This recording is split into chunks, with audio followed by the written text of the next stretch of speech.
All right, welcome to another episode of Your Church Friends. I'm Chris. And I'm Murdoch. And so last week we looked at the Beatitudes, or the last episode, the Beatitudes, and went through all of those. So we're going to just continue on with the Sermon on the Mount and look at the next few verses. So I'll just read them and then we could go from there. Chapter 5, verse 13 of Matthew. You are the salt of the earth, but if the salt loses its saltiness, how can it be made salty again?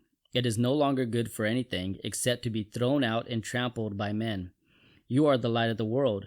A city on a hill cannot be hidden. Neither do people light a lamp or put it under a bowl. Instead, you put it on a stand and it gives light to everyone in the house. It is the same way. Let your light shine before men, that they may see your good deeds and praise your Father in heaven. So the beginning of this was a nice tongue twister. I'm glad you read it. You are the salt of the earth, but if it loses saltiness, it can't be salting again. And salty, salty, salty. Wow. As Jesus gets continuing on with the Sermon on the Mount here, he jumps into this next phase of it. Blessed are those was the beginning of it, kind of what we talked about last time, the revolutionary idea of whoa, blessed, I can be blessed, or have this perfect happiness or this divine happiness. And then he goes into the salt of the earth, and he starts off with you. And when I looked into that, when he's starting off with you, I was like, well, is he talking to me personally? Is he talking to the people he's talking? Who was the you? That's always a good question, because a lot of times we can read the Bible and anytime a you is mentioned or a people group is mentioned, it's easy to associate ourselves with it. And it's we got to remember, we aren't always the direct audience. So that's a very good question to ask. Right. What'd you come up with? Well, I looked at it and it said, basically anyone who follows him or the followers of Jesus. So when we go back to, he pulled his disciples and came up to him, but there was still a large crowd. His disciples came to him and he began to preach. So it's basically from this you, it's people who follow Christ or follow God. Right. So, and even looking at that, then that you would encapsulate the type of person that we described on the last podcast episode, the types of people who are those blessed people who hunger and thirst for righteousness and all those things, right? So it's if that's you, then this is you. If you're that type of blessed person, now you are the salt and you are the light. But you brought up disciple. What's disciple? I didn't know I was going to get grilled here with questions. Well, I just gotta ask the question that other people might be asking. So a disciple would be someone who follows the disciplines of God, or the things, I don't want to say rules, but how he directs us and follows those. Right. And another easy word is just a student, right? Yeah. So Jesus is the teacher, we're the student, we're following the disciplines and the teachings. Right on. So just to make it easier. And then he goes into it with salt. So he starts off with salt, the tongue twister of all. But why salt? What's its purpose? Well, there's all kinds of purposes for salt, right? Mm-hmm. So what is its purpose? Or are you grilling me now? Yeah, it's your turn. Okay. Well, generally salt is going to have an impact on something, right? So if you're looking at it, the two general ones that will get brought up is either as a preservative or as a flavoring or a season. So back then, Jesus' day, they didn't have refrigerators, so they used salt as a preservative. You'd salt the meat. So the salt was something that impacted the meat in the way as far as a preservative. But obviously, if you didn't put that much salt, then it was just a flavoring, in which case it impacts it to bring out more flavor. So I would kind of see it that way. I know that those are two ways that I've commonly heard it taught, is both as a preservative and as a flavoring.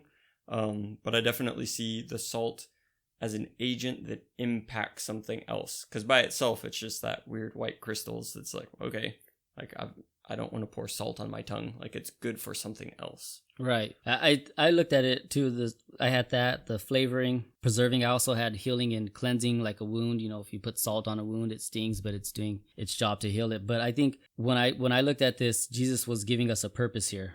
And you brought up the preserving of meat. And for me, it's where I locked down the most on it. It was the preserving of meat from decay, from dying. And basically, when he's saying you are the salt of the earth, he's telling us Christians, us disciples, that we're here to slow down the decay of the world. So that us being here, we give salt to things, and that slows down the decay of sin and what's going on, and people not following Christ, in a sense, being locked into the world, non-Christians, and we should be that salt that prevents that. I think even in that, you said that you kind of locked in more to that, and that's probably where I am as well. But a lot of times, the Bible is multifaceted, and it's good to be able to hold more than one thing at a time, because there are different perspectives to where it can apply. So I think that even you bringing out the purification aspect, that's there. I know that sometimes when you look at a word, if you study it in the Bible and you kind of go, cool, where else is salt brought up? And salt was added to like Levitical sacrifices. So there's like covenantal salt and stuff. Not everything is a direct one-to-one correlation. Sometimes there's a definition that gets brought out more. But I think that it's good to be able to have a fuller picture. I guess. And even the flavoring of it. Salt adds flavor to something. So we get, like, I like, what did you say again? Salt is, it's impacts. The moment salt hits something, it changes it. It integrates with it and overtakes it. And that alone, the idea is so cool when we sit here and think about that. Yeah, and the reaction with salt, I don't know why. When you said that, I started to smile because I just watched Bug's Life recently with my wife and daughter. And there's the slug that comes up and they're in the bar scene and he goes and he takes a bite of his food and he's like, I said no salt. And he starts foaming up because salt and a slug, they react in a certain way. So yeah, when we're considering ourselves as salt, how do we react and interact with the world around us? And bringing up that flavoring, I think that God is a God of beauty and just the way that he created things and the wonder that's in creation. So for us to be able to bring that out, like as a magnification salt, like, bringing that in as far as seasoning goes, I think that that's something that can get lost in Christianity. Is like, let's bring out the beautifulness of the world and, just the creative side of everything. But I'm with you. I probably default more to the preservative as far as the world is decaying and we're there to preserve. Yeah, I really look at it and it's just kind of this mission and this task that we can't let this place go to decay. And then looking at the term preserve, there's also the idea that we're here to preserve the truth and goodness. So yeah, we can't let the world go to decay. We're here to preserve it, but we could do that by preserving the truth and preserving goodness out here. So we know what the truth is. Jesus himself clarifies it when he says, I am the truth, the way, and the light, which we'll get into that second part a little later. But we got the truth in our hand, and if we're not offering up people the truth, or we don't preserve that truth and we let my own interpretations manipulate what the truth is, or I always heard that like we can make God a false God by saying, well, my God won't do this, or my God couldn't do that. And in that moment, once we say that, we've now created God into something else other than what he is. So we need to keep what the truth is and keep everything based off of what the Bible, which is diligent work. The Bible, it's 66 books in, the Protestant Bible that most of us use. And it spanned across, thousands of years, tons of different authors, a huge narrative storyline that's intertwined, written to, as we were talking about the audience, thousands of years ago, they were looking at different stuff. So to be able to look at what that truth is, there is an onus on us as Christians to, you have a responsibility to correctly understand this thing. Now, your salvation, may or may not depend on that. We don't need to be knowledgeable in all things in order to have a relationship with God, but he wants us to be growing in that knowledge, definitely. And keeping that knowledge. It's so important to keeping the truth. The knowledge will get us to the truth. So I looked at it that way. I really saw it as preserving. We preserve the world, we preserve the truth. But then something stuck out to me when I was reading it was, but if salt loses its saltiness, how can it be made salty again? And I picture it as being Jesus asking a rhetorical question, because really, if you look at sodium chloride, it's a solid, so it's a stable compound. There's no way it can lose its saltiness, but it can be contaminated by something else. So like a mixture of impurities. So if you put something with salt like sugar, you've messed up its saltiness. So now you've mixed the impurities with it. That's an interesting way, because there is a lot of warnings about don't get mixed in with the leaven of sin and of bad teaching and everything. That's interesting. I always wondered about that too, how does salt become not salty? But I kind of just went, that's kind of not the point. The point is just it's supposed to be this thing, and now it's just good for road grit, throw it out. It's literally, again, if its only usefulness is to impact something else and it can no longer impact something, then why do I care? I don't want a container of this in my house anymore. Right. Toss it outside.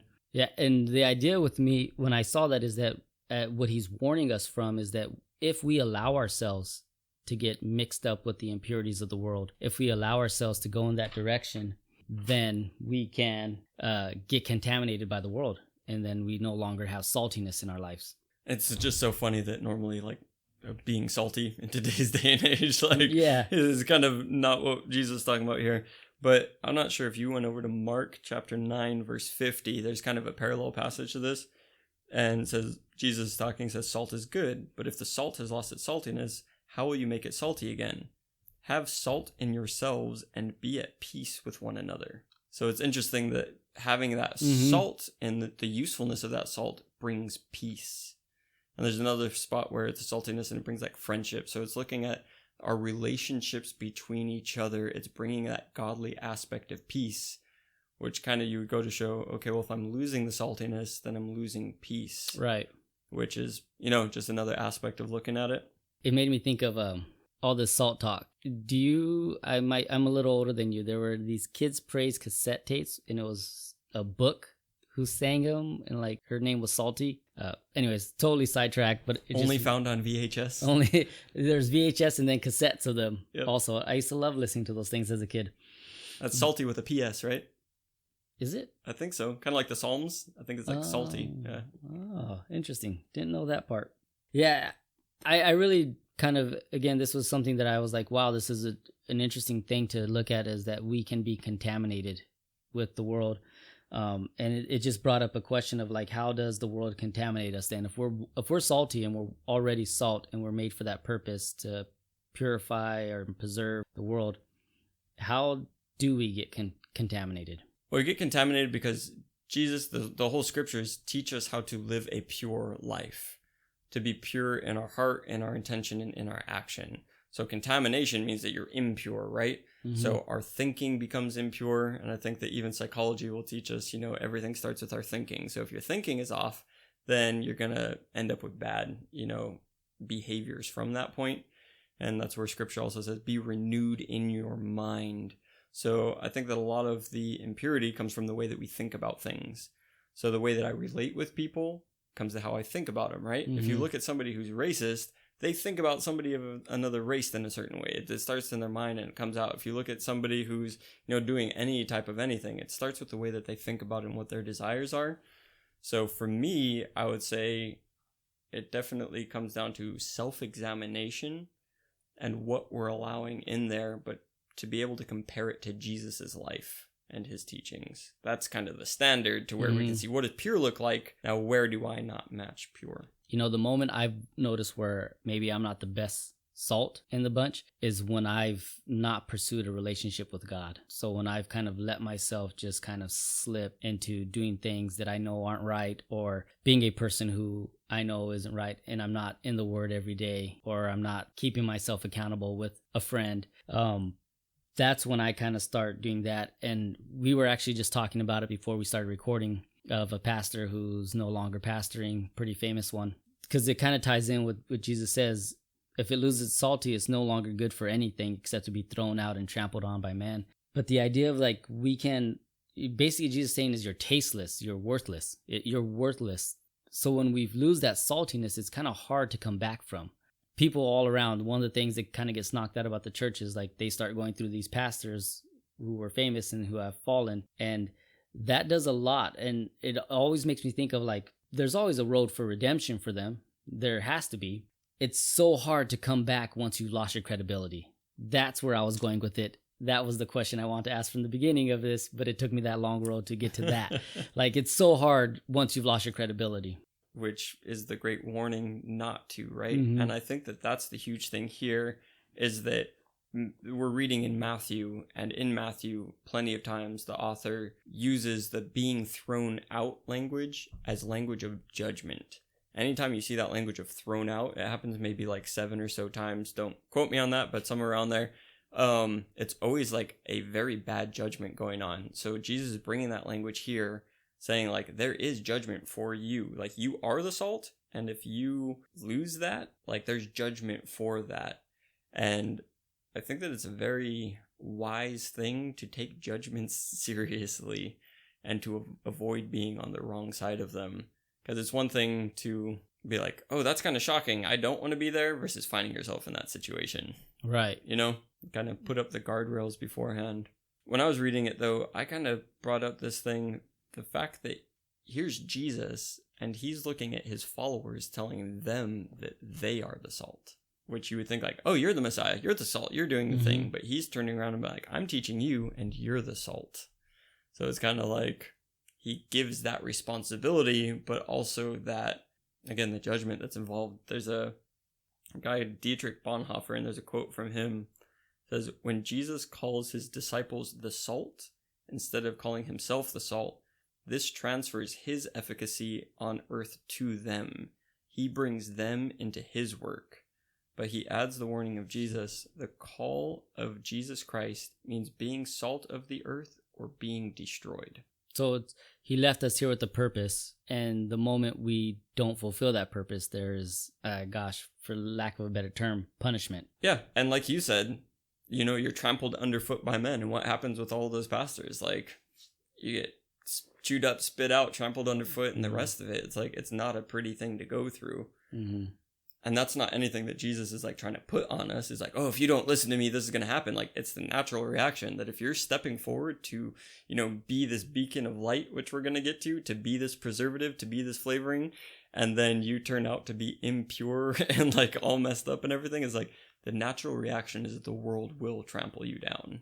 Yeah. Like, I don't think that it's Jesus like pronouncing like, oh, I'm going to get you. I think he's like giving the warning like, hey, you guys are following me, but walk this narrow road, because if you slip off, like, you will get trampled. The one thing I was trying to do was trying to say things nicely, but like Jesus here, he's not phrasing this nicely. There's an understanding that the people who read it or heard him say, you are the salt of the earth. They got that, and they understood that, and they understood the trampled out, the thrown out, the uselessness. And it's just like this warning of, if you don't do this, you're useless to me. And even the idea of like, as Christians, if we're not being the salt of the earth, if we're just coming to church and coming to service and sitting here and getting fed and just being a part of a service, and then going out and just being average, normal person who's not reflecting Christ, who's not showing Christ to anybody, who's not being a Christian outside, or just not even doing anything, what Jesus is essentially saying here is you're worthless, because you're doing nothing for the kingdom. You're not moving God forward. You're not preserving anything. You're not stopping the decay from hitting the earth. It's almost like a harsh warning. It is a harsh warning. It's very harsh. And I think we as Christians, especially in America, need to take this to heart, because understanding the idea that I don't want to be worthless. I would love to do just the smallest part I can, but I don't want to be worthless. I don't want to be just thrown out and trampled on. So it's this very stern warning. And when I was thinking about all of this, it's crazy how it comes after the blessed. Mm-hmm. This list of like, blessed are those who are this, this, and this, and then, but here's this. And it's kind of like, even with the blessed, there's like, oh, that's good. Wait, persecution? Yeah, when did I stop nodding? Yeah, exactly what you said last time. Like, when did I stop nodding? And then it's like, I stopped nodding, and then people were like, oh, I'm the salt of the earth. Oh, I can become worthless. It just makes me wonder, and maybe it's a gut check that we have to ask ourselves, is, are we being used by God, or allowing ourselves to be used, or are we just being worthless and just coming to a facility? I mean, right now we can't come to a facility. Thanks, COVID. Thank you, COVID. But when we come back, is it going to be more than that? Are we going to actually take some things we learned and be impactful to the community we're in? I think what you said, doing that self-gut check, because you can get upset that Jesus said, something that seems offensive or something like that, or that me and you, however it is that we're trying to talk about it. But I think if you're actually honest with yourself, if you aren't being the salt, you probably feel worthless. Like you were saying, like the impurities come in when you get away from that track with God. And I don't want to put the words in your mouth, but it can feel pretty worthless when you know that there's something greater that God has and you're not in it. Mm-hmm. It's kind of, you're just like, well, what am I doing? Like, this is empty. I'm filling myself up with empty stuff. Like, why? Right. So I think that some honesty with that gut check will go a long way. I think we can verify Jesus's words, as I can say. Yeah. So we'll take a quick break, and then we'll come back and jump into the light. Sounds good. All right.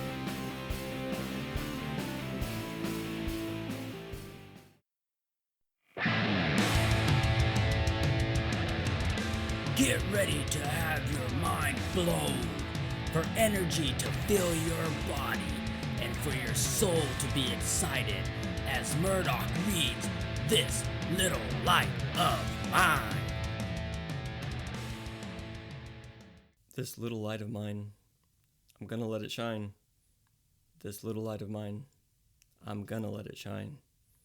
This little light of mine, I'm gonna let it shine.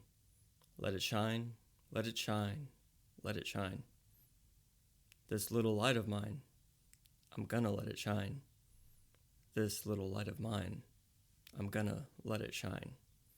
This little light of mine, I'm gonna let it shine. Let it shine, let it shine, let it shine.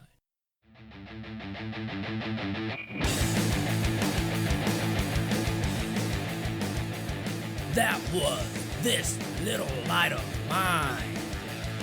Yeah!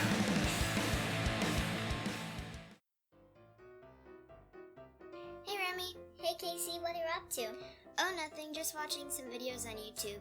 That's cool, what are you watching? Our dads on their YouTube channel. Our dads have a YouTube channel? Yes, they do. They also have a Facebook group page and an Instagram account. Wow, really? What else do they have? They also have a Teespring account where they sell t-shirts. Where can I find this information?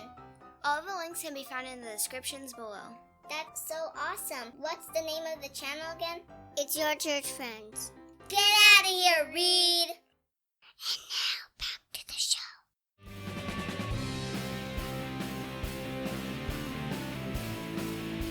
All right, we are back, and we're going to now look at the next half of what Jesus was talking about, the light. So I guess the same question as the last time, why light? I'm just going to do a quick refresher of it, just come back to those verses. So Jesus saying, "You are the light of the world. A city set on a hill cannot be hidden, nor do people light a lamp and put it under a basket, but on a stand, and it gives light to all in the house. In the same way, let your light shine before others so that they may see your good works and give glory to your Father who is in heaven." All right, so just a little primer. Here we are. Mm-hmm. After those commercial breaks, here we are talking about light. And what was your question? Why light?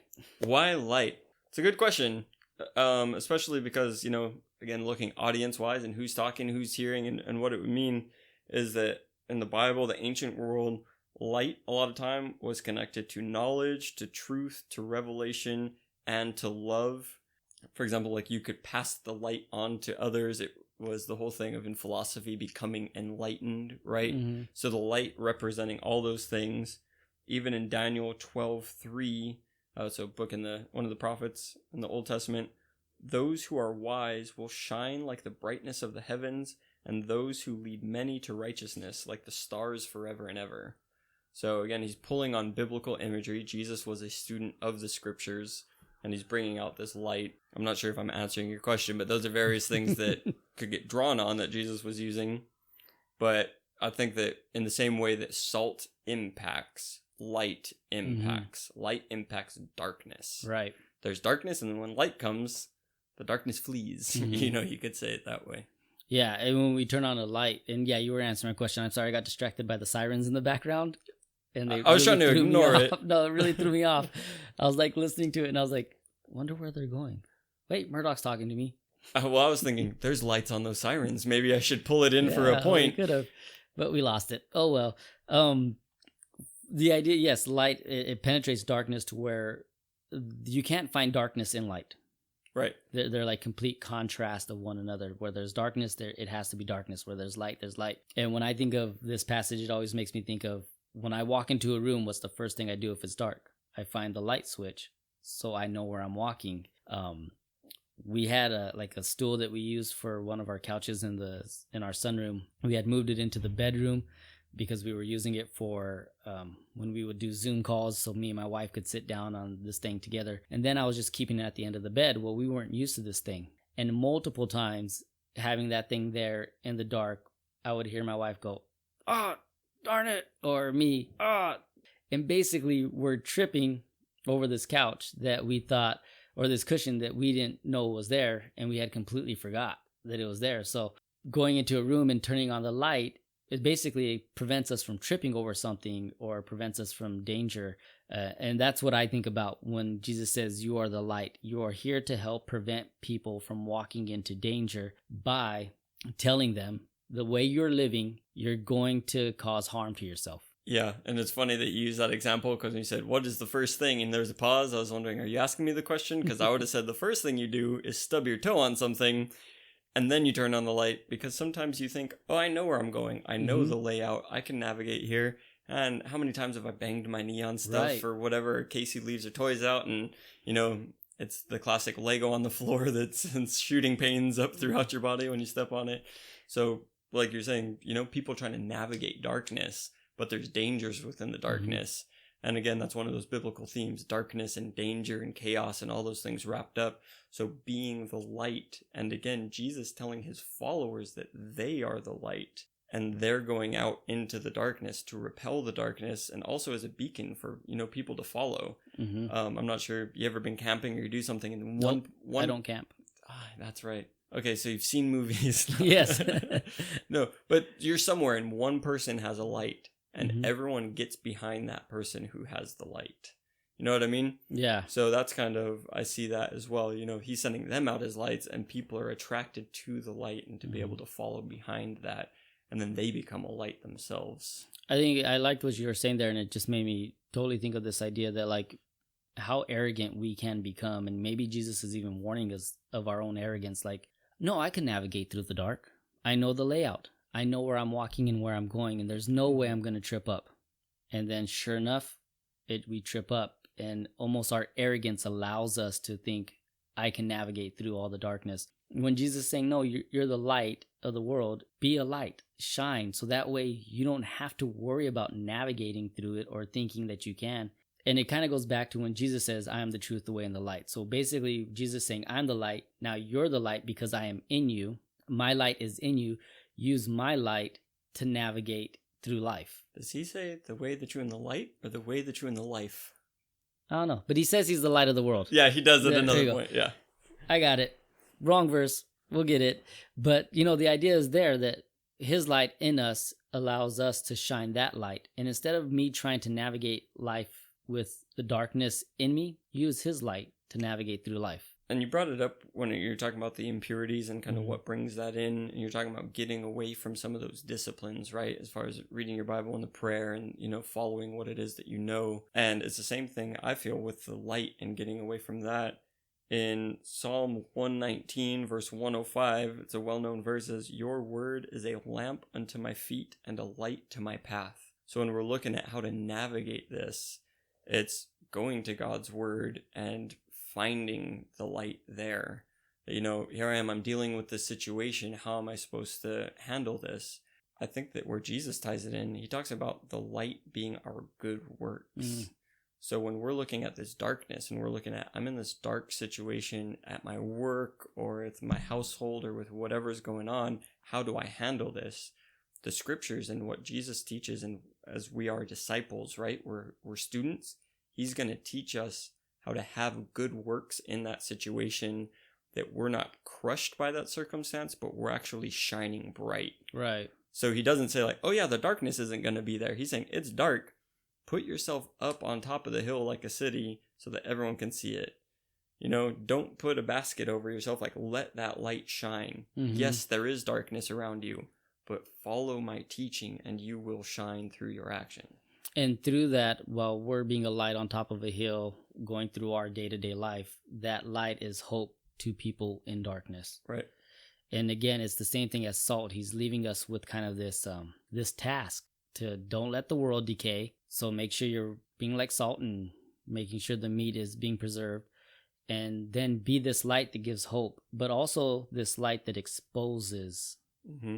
The light that comes in, and we said like penetrates darkness, it exposes things. And sometimes we have to be light to fellow Christians and non-Christians alike and just be like, hey, what you're doing is wrong. Don't do that anymore. That's going to hurt you, and expose that in their life.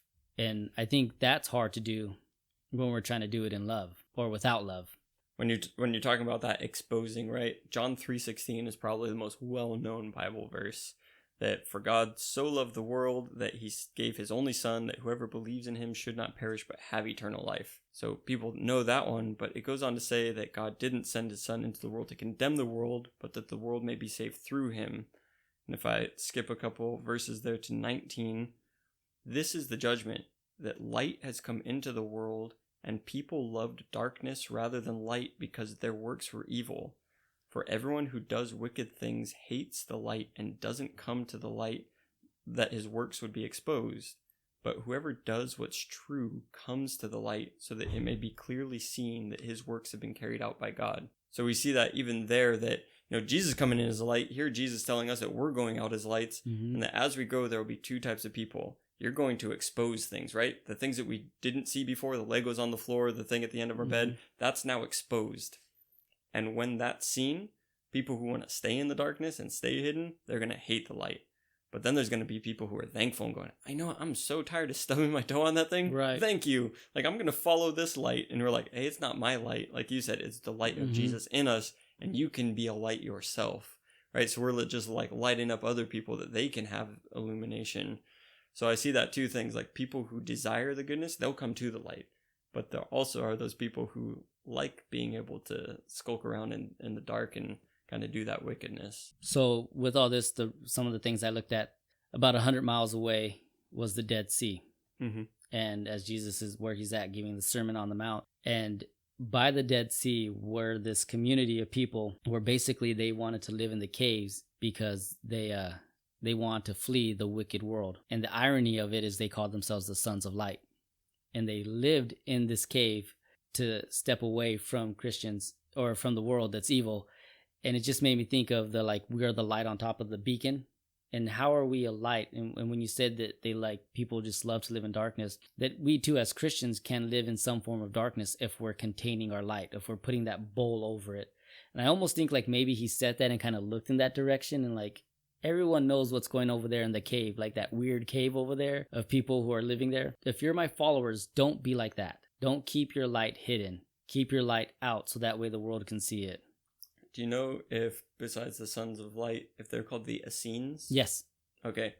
So the Essenes, if you look at them... I just could not pronounce that word, so I went with the Sons of Light. Okay. They were doing that, but also the Essenes, if you get into their writings and the different stuff in the Dead Sea Scrolls and all of that, the Essene people were actually the one that kept all of that stuff.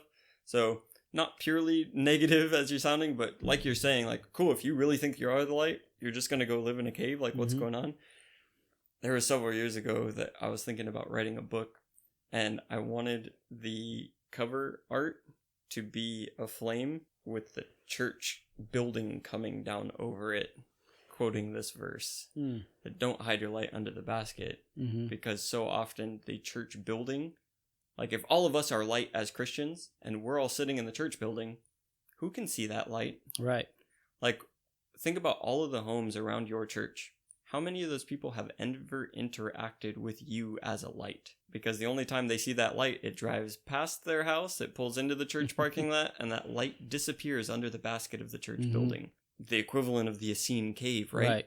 Here we are, we're the cave, and just why are we hiding? And I think you mentioned it just no, I mentioned that. But the darkness is there, and sometimes Christians can look man, the world is so dark, what's going on? And it's yeah, the world is dark, go be the light. That it is a good point if we want to start looking at it now for today. Yes, the church is that basket, that bowl that's dimming the light. And it seems like that's what we want to do. We want to be like the Sons of Light, because I'm not going to even try to... Is it Essenes? I believe so. Okay. Either that or we're both pronouncing it wrong. That's cool. That we can be like that, where we're just hiding in our cave. Oh, it's too wicked out there. Everyone come here and let's shelter here. But what Jesus is telling the disciples and the followers is, no, you are the light. You need to go out into the world. But there's that warning with the salt thing again. But don't let yourself get contaminated by the world. Be out in the world, but not contaminated by the world. Because we need to be out there to shine the light, to warn people from danger, to expose sin, to be a light to each other. So that way, if there's something that you're struggling with, I could go up to you and be like, hey, Murdoch, I think this is something in your life and you need to take that out. And you could do the same thing for me. And we do that with love. Tim Keller said, the balance between love and truth is this, that love without truth is sentimentality, and truth without love is harshness. So that we need to know that balance, give correction in love, but with the truth behind it. You couldn't have given me that quote for my 5 minutes with your church friends video that I did, talking about the truth and the love thing. Oh, I didn't think it's good to of bring it out here. No, but definitely, I think all of that's there. But what we're talking about, this mission, right? Because it is the mission, and it's God's mission that he's giving us through Jesus, right? Jesus says, you're the light, and we're talking about the light going out into the darkness and exposing that and being able to be seen. It goes back, I mean, here's a couple times in the Old Testament, in Isaiah, in 51:4, it says, listen to me, my people, hear me, my nation. Instruction will go out from me, my justice will become a light to the nations. Right? So that's God saying that his justice will be a light to the nations, and that will come through the Israelites. And then in 63, it says, nations will come to your light, and kings to the brightness of your dawn. So, right, again, it's that two things. You're going out, your justice is going out into the nations, and people will come and be drawn to your light. I just see that as so mission-minded, right? Even in the Old Testament, the purpose of the Israelite nation was to go out to the Gentile nations and be the light. And here Jesus is coming and he's saying, cool, you guys are my followers, you're the light. We're not talking about the Torah, we're not talking about the temple, we're not talking about the nation. Whoever follows me is the light, and you're to go out into the world. And like we said, we're going out into a broken, decaying world. You're salting it. Right? You're salting the world. You're enlightening the world. And you're restoring them back to a proper relation. But I think that will come with conflict. Because how can you come up against corruption and injustice without trying to fix that? Or, protect the people who are being damaged by it? I think that the church has a very active role in being light. It's not just like, well, let me tell you about the good thing. But you know what? Sometimes you got to get in the middle of that and fix the thing that's wrong. And I think the best way we look at it is to do it with love and truth. That's such a key ingredient, because truth needs to be spoken. Truth needs to be said. But don't be a jerk and just speak truth. Say it with love. My wife really doesn't I have a very dry sense of humor. And every once in a while, I'll say something just dry as can be. And it's a joke. And I know I'm joking. But she hears it and then it's like, ow, that hurt me. Why are you so rude? And then I'll come inside and be like, what's wrong? She's like, well, you just said this and it hurt my feelings. And I was like, oh, I was just joking. It was my dry humor. No, it was me being a jerk. It was me saying something without love behind it. And we can do that as Christians. We can do that very easy. Just, here's the truth. You're a sinner. You're going to hell. Yes, that's the truth. 100%. But is there a way we can say that with love behind it? Maybe that is the most loving way we could say it. But, just being more with love. We don't want to be a jerk, but we also want to say the truth to it all. And I like all of this. Jesus is kind of coming down at the end. He says, your deeds, your good deeds will be seen, and people will praise God for it. And I think it's because when you look at salt and light, they integrate into whatever they do. And they give, like salt rubs itself. When you rub salt on meat, you're rubbing it onto the meat to prevent decay. Light is bursting through the darkness, and it's it's a giving thing and not self-centered. And I think when that's really shown out there, people see God more than they see us. A good point. I like bringing that. It's giving and not self-centered, because that's where Jesus starts off his voice. Says, if you want to follow me, learn to deny yourself. So he's teaching us to give and to serve people. And yeah, I like that point that you brought out. Yeah, and we're left here to just show the world that there's a different way. Right. There's a different way of doing things, and it doesn't have to be that stumble through the dark. You could just turn on this light and you'll walk through it.